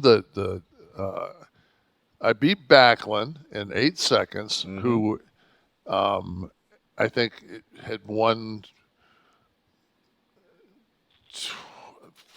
over 2,000 straight days. He was the world champion at one point for the WWE. Yeah, 78 to 80. Yeah, it was like over 2,000 days. I beat him in 8 seconds. And then even though I was the lowest drawing champion of all time, whatever people want to say about me, I still am the longest reigning champion in the 90s, which is the Attitude Era. Mm-hmm. So to me, it's just like, I just happened to be the president during the Depression. You know, I wouldn't change it. What changed for you? You mentioned started as Oz and, you know, the Vinny Vegas stuff. The drug trials. And then Diesel. But the reason I got everything, and people, there was a guy that put a quote that said, "You were a good-looking giant dude. That's why you got to where you got." No fucking shit. You kidding me? No, fucking, because Raquel Welch was the best actress of her time. Come on, motherfucker. Just like, but I was the biggest dude clean. Mm-hmm. I was 6'10", 317 pounds, lean, clean. Who could that's test? Why, yeah. That's why I got pushed. I'm not saying fucking, man, it was because I was so fucking green. I had no idea what I was doing out there. I hadn't even had 300 match and I was going out there and supposed to close the show. I wasn't fucking I mean, Brett was 15 years seasoned. Taker, all those guys had so much more. I was just the guy that Vince chose. What was I supposed to say? No? Right. Obviously. Right. Obviously not. Yeah. Rocky Monroe. I'm just pissed off I didn't come up with that. Ah! Right. Well, Zbyzsko did, and this. Oh, that motherfucker. Rocky Monroe, how did you guys keep your insane muscle mass while on the road? Between road food and limited gym time, I would assume it would be hard, yet everyone stayed jacked. Limited gym time is bullshit. You gave up sleep before you gave up workouts. The muscle has never. I saw a picture the other day. It was like Brody and I'm talking about Brody Lee. It was like that crew of guys, and somebody, I put it up, and they said, "Don't know where it's at. So somewhere in Mexico." And it's like 7 or 8 guys like leading like in front of the gym somewhere down in Mexico. And that was like every time you went into the gym, like where the musclehead guys, that's what they did. They got in, they checked in, and they worked out, you know. So you had in every city that you guys hit, you had gyms that you knew. Yeah. That you would stay like if you were running Columbus, you would stay in Reynoldsburg because Reynoldsburg had the World Gym out there. Like you would stay in Newark to run anything in that area because in Belleville they had the Gold's Gym. Like you went to where, and if you could get like 2 workouts in the same gym, like Cats had a gym that was in Connecticut that was right off of, like I think it was off 95. Like there were just places that you would go that you knew that there were great gyms. And then you'd be like, also it'd be like you'd have leg day, and it'd be like, oh, no, we have to switch around next week because the place in Utica's got shitty leg equipment, but the place in Rochester doesn't. So we'll train legs in Rochester. So I was in a bar in one of the hotels. We were doing a shoot. We were in between shoots, waiting for the next guy to fly in. And I don't know, it had to be like 11:30 at night. And most of the bars and the lobbies are positioned where you could kind of see who's coming in the door and everything. So the boys are coming in. Most of them are looking in, seeing some of the other guys in the bar, and they go in, have a beer. Blackman comes in. And we had a table by the door. He comes up to our table. I forget who he was sitting with. He says hi to him. And he goes, "You guys know where I can get a gym around here?" It was 11:30 at night. He had just gotten off the plane from wherever with his bags and ran into the bar to check real quick if anyone knew where the gym was. So, yeah, you're right. I guess if you want to look like Steve Blackman, you have to hit the gym wherever you are. That was the whole. That's why I think that, I think back to, my favorite times in the business. And it's always summertime on the road, because you're in shorts with tank tops, and you get up, you go to the gym.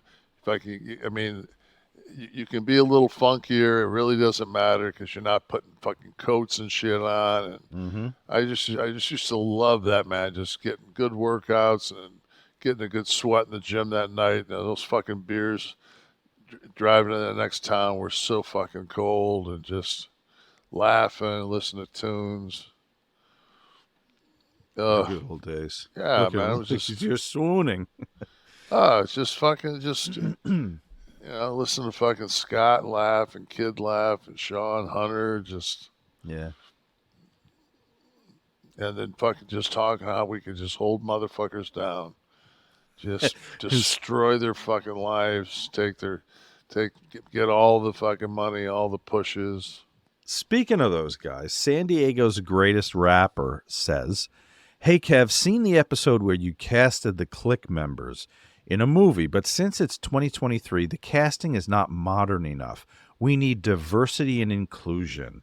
So can we get a casting of the Kliq with only minority actors?" This is going to take some slow thought. So I think next week we'll come in and we'll give San Diego's greatest rapper the Kliq with only minority actors.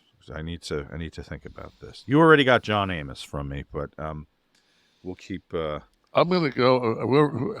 I guess whoever played Jabbar on Winning is going to have to play me. Well, we'll see about that. We'll see. Anyone from the live audience, what do you guys got? You've been sitting here all night. We're witch hazeling our rectums. Heading out. Sean, did you ever get my Audible money? I'm assuming. What did you buy? If that's the Todd is God, that the back end money hasn't started showing yet. It's too new. We have to get a couple of quarters in to get that. But got our advances, but you wait for the back end. And if it was for any of the other books, Kayfabe, then of course I do. What's a good advance for a fucking book? It depends. It really depends on. See, the advance, if anyone doesn't know, the advance is paid back to the book company in sales. So let's say Kev decides to write a book and they say, all right, we're going to give you, let's just use round numbers, $100,000 advance, Kevin, for your life story. So he gets that in a couple of installments, usually one at the signing, and then my deals were one at the signing and then one when the book is delivered to the publisher, and then work on it from there. So one to sign, one to write it. Now that 100,000, once it goes on sale, the book company is going to accrue, depending on what the 100K. The 100K, depending on what you've negotiated as your. But is it like the movie? It's like the royalty. Movie business where they fucking have their own little markups on. It's right. It's a hard, and any product is hard because what you're, there's deductions for printing and shipping and warehousing and etc. and advertising if they're advertising. They may even send you on a little book tour, which might cost a couple of bucks. And then Same old shit show, different. after those deductions, you know how that goes. I think my favorite was when the second Magic Mike came out, and like the fucking Warner Brothers said that, I forget how many billboards they said they put out around the country. Yeah, good luck auditing that motherfucker. It pays to be the king sometimes. Yeah. What else we got in the audience? David Van Boeglen. Just out of curiosity, I wonder if Kev talked to Triple H after this and had a laugh with one another. No, because we'll save that. We'll save that to when if he. I'm sure he somebody smarted him up to it. Yeah. But that'll be one of those deals where I'll see him and he'll just give me the look, like, you're such a dick. Like, why number one, don't be involving me. But who else in the house? He knows I love him, so he knows what to expect from me. Number one, I never tell a story where I call him Triple H. Ever. I always call him Paul. Even if you're talking about his in-ring, like about talking about his character, you call him Triple H, right? No. Okay. I don't think, I just don't, because he's not Triple H to me. You know what's funny? I'm working on Waltman's book with him, and I've noticed in talking with him, you're always Kev. I'm Kev. He's Paul. Malenko, he had to tell me this one, and maybe this is why I was aware of it. I would sometimes refer to Malenko as Boris. And he was like, I don't think I ever I just always said Malenko. Like it was just Malenko. So I paid attention, and yeah, you guys, you have your name and that's it. So not Triple H. But it's interesting though, even the in-ring call him Paul. Because we'd call Shawn Kiddo sometimes. Right. Or Kid. Right. But now when I see Shawn, I just call him Shawn. Right. Because, we had, you had, but then I would call, I never called Shawn Heartbreaker. Or Heartbreak Kid or any of that shit. Well, that kind of gets me to the next question. Fernum Schnavitz has appeared, and he says, tell your brother that Zbyzsko named me around 95. He'll fucking appreciate it. Then he goes on to ask, anyway, how often do you talk with Shawn these days? And he put in capital letters SHAWN. Here and there, but it's like that, like, because our lives are so different. Like Paul and I always just, like, I just, like the actual message that Paul and I had last week was, I said, congratulations on, because, he was, it was a lot of shit to do with that whole merger. Absolutely. It's and I would just legally said, congratulations that, to get that behind you. And he said, how are you doing? I said, hanging in there. He said, are you okay? As my friends do worry about me. And I said, yeah. I said, I just told him how I was able to, my shoulders were healing since the stem cell from my last stem cell round. Mm-hmm. They seemed to have, I was happy because I was, if anybody knows me, it's just like, if I can get to the gym and get my workout in, like that makes me 80% whole. Mm. If I can't get my workout in, I start to feel sorry for myself, and then it's like, it's not good. So, okay, Mike, if the Kliq got the ECW treatment with unauthorized music, who would come out to what song?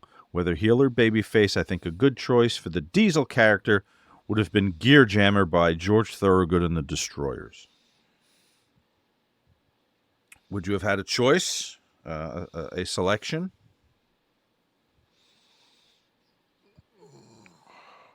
God, let me think that time in my life. Well, that's true too. You got to say which era, right? Because are you doing Nash and WCW? Diesel. Are you doing Diesel? He said Diesel. They originally were going to do Bad to the Bone.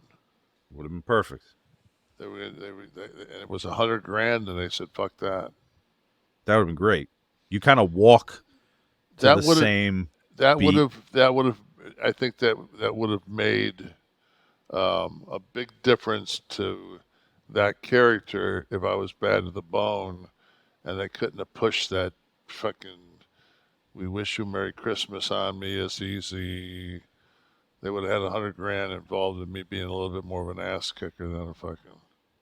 Right. But, you know what? My whole thing is, and this past week, at least for myself, I know that I know this business, and I know that I can fucking still get a shitload of fucking heat on myself, and especially if I got a baby face that's over, and fucking LA Knight. I think everyone learned that last week. LA Knight's fucking definitely over, and fucking man, it was just like he's red hot. I fucking just.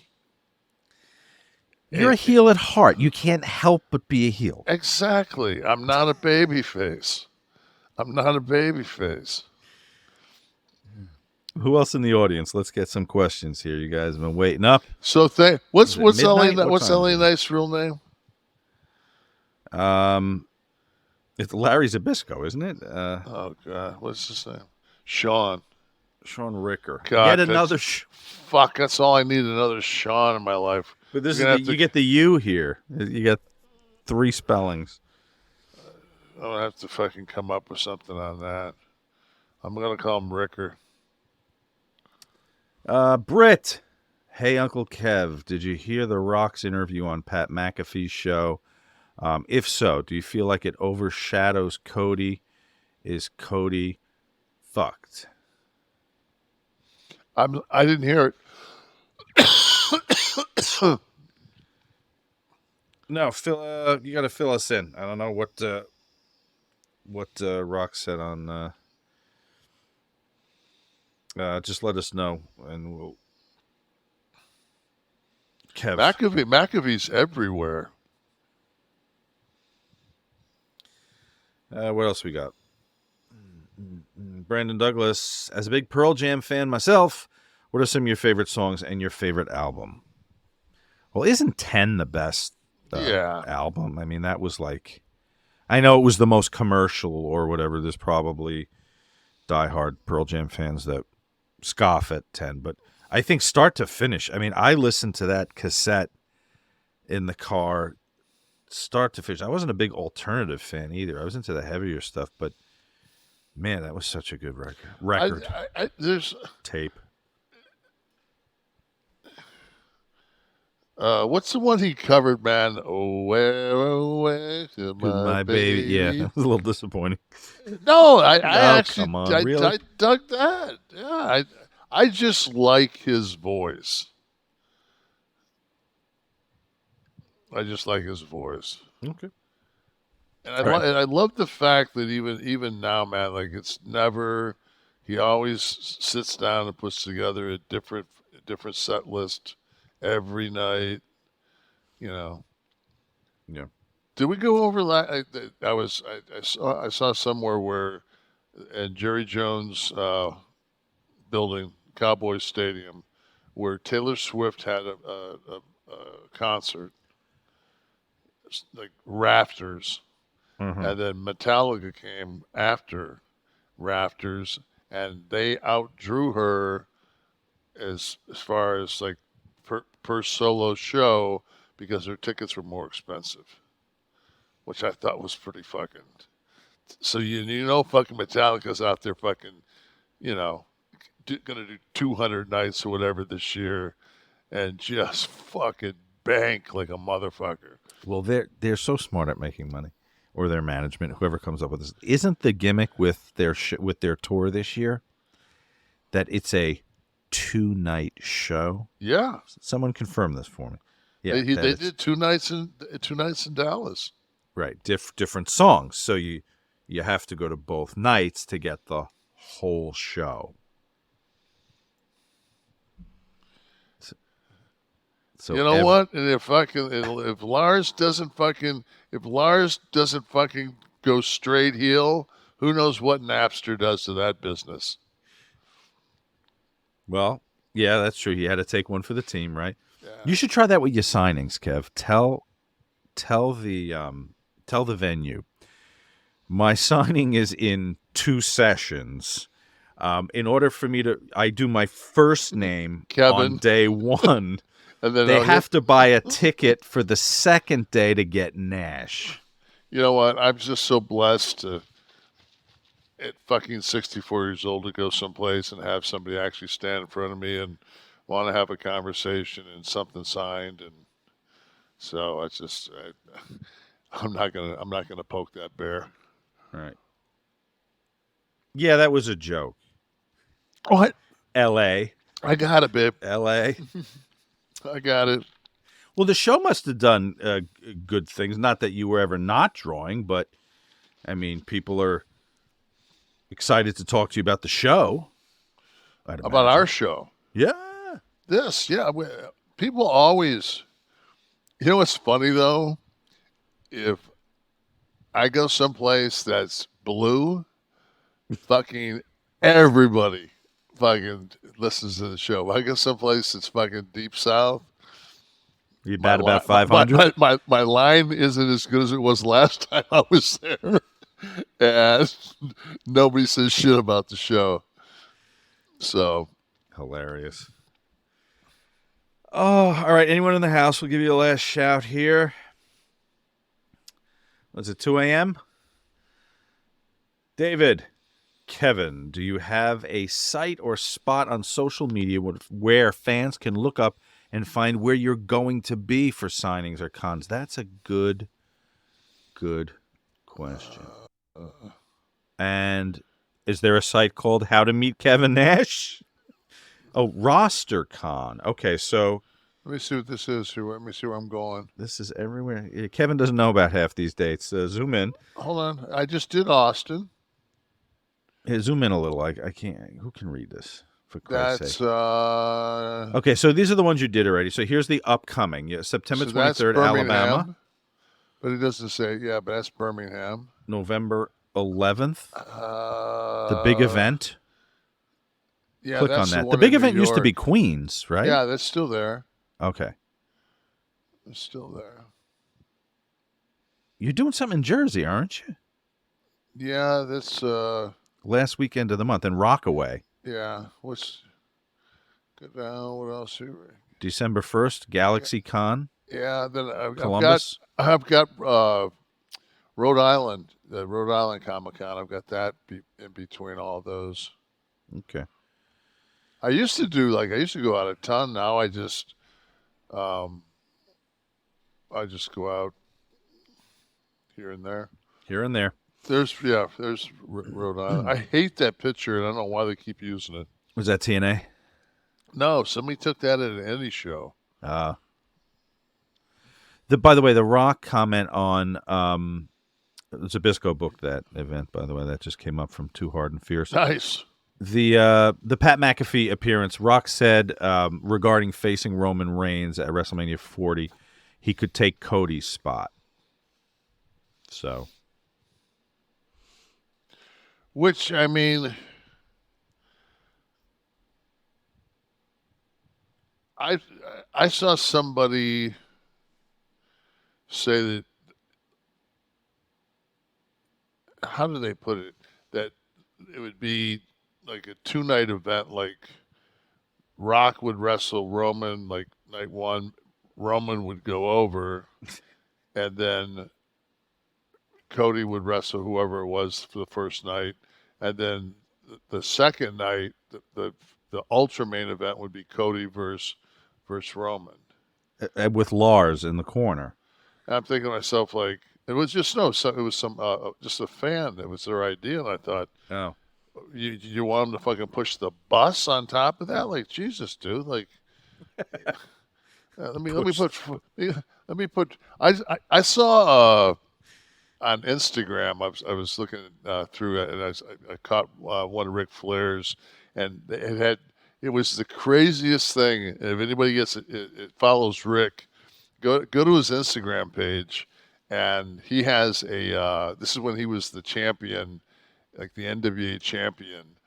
It's the craziest fucking schedule you'll ever see, because it was like, and he puts on underneath it, he says, yeah, this is it. There it is right there. Now the other side. Other side. He wants you to read the comment, I think, I don't want of what he said. But, Okay, so can you pull it up so we can? No.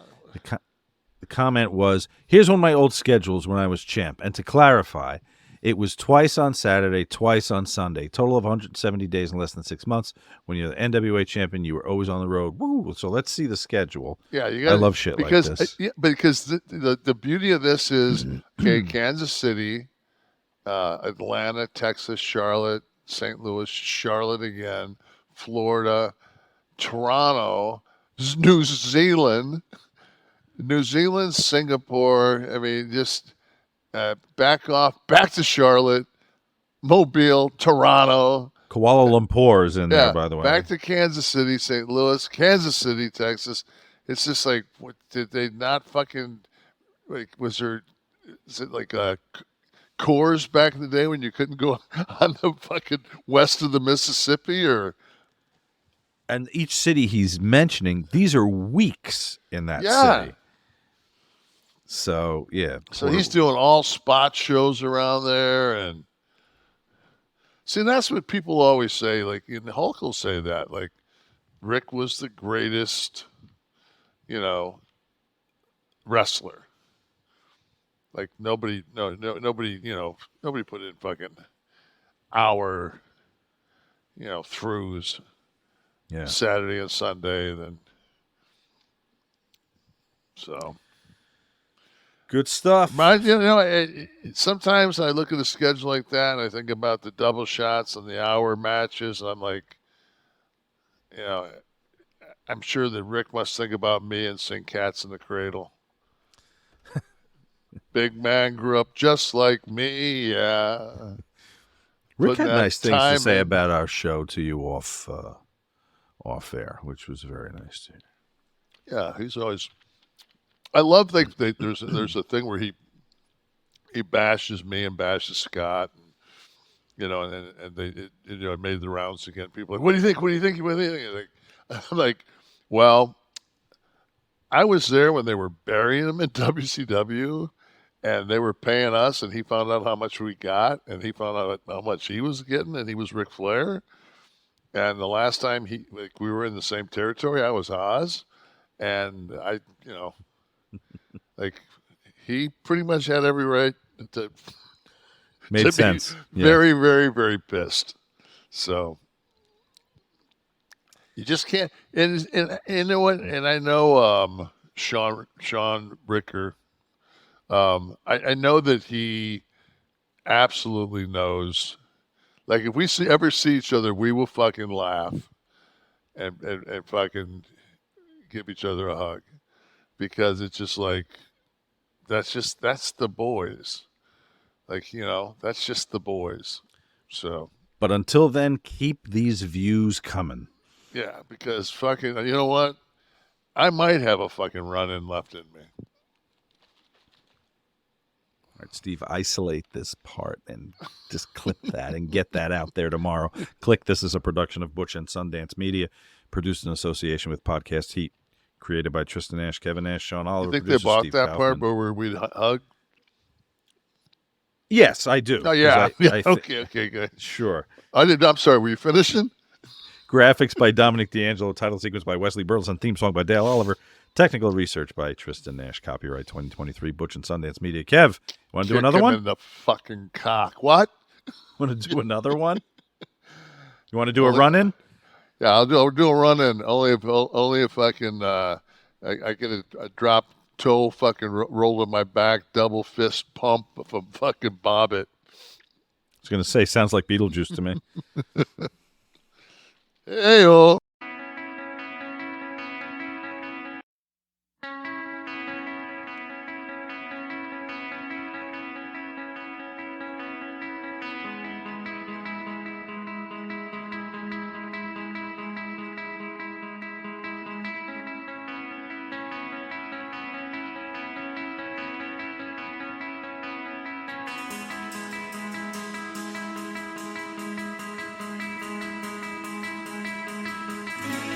Let us free to fade away into eternity.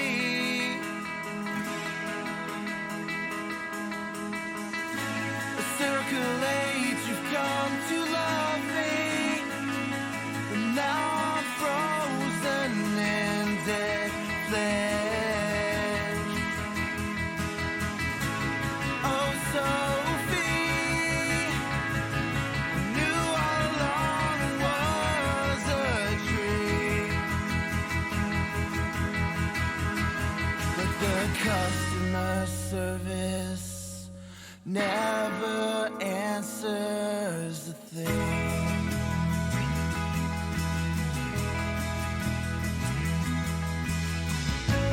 Let us free to breathe in air we're supposed to breathe. Through twists and turns, you've come to love me. Now I'm cold, I'm frozen. Baby, we're broken, and the customer service never answers a thing.